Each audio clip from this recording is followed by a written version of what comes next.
Hi అండి. మాకైతే అమ్మవారు వచ్చింది, నాకు మా ఇద్దరు కొడుకులకు. అందుకే ఇలా అయితే పూజ చేసుకుంటాం మేము విలేజ్లో. ఇలా పూజ చేసుకొని ఒక కోడి కోసి మా ఏమంటారు కాళ్ళ వేలు మీద బ్లడ్ని కొంచెం నార్మల్గా చల్లుతారు. అట్లా చల్లితే అమ్మవారు శాంతిస్తుందంట. అందుకే ఇట్లా అయితే చేస్తారు మా ఆచారం ప్రకారం. మీరు ఎలా చేస్తారో కామెంట్ రూపంలో నాకు కామెంట్ చేయండి.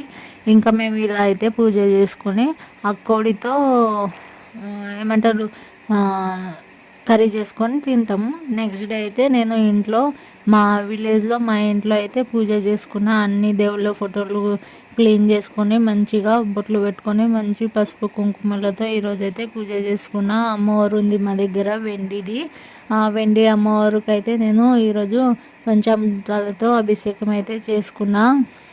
ఇలా ఇంట్లో వచ్చినప్పుడు ఇట్లా పూజ చేసుకొని మంచిగా ప్రశాంతంగా ఉంటుంది. ఈరోజు సోమవారం కదా, అక్కడ హైదరాబాద్లో అయితే నాకు లింగం ఉంటుంది, లింగంకి అభిషేకం చేస్తా. ఇలా అమ్మవారు ఉంది కాబట్టి, చిన్న సైజులో విగ్రహం ఉంది కాబట్టి ఇలా అయితే చేసుకున్నా. మీరు ఎలా చేస్తారో కామెంట్ చేయండి.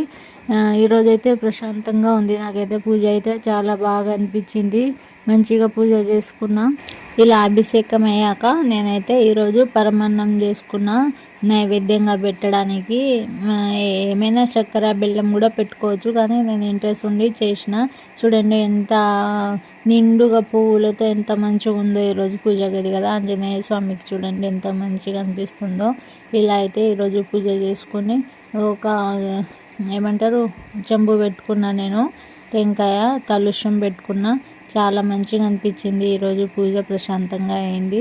మీరు కూడా పూజ చేసుకుంటే నాకు కామెంట్ చేయండి. మరిన్ని ఇలాంటి వీడియోస్ కోసం మన ఛానల్ని సబ్స్క్రైబ్ చేసుకోండి.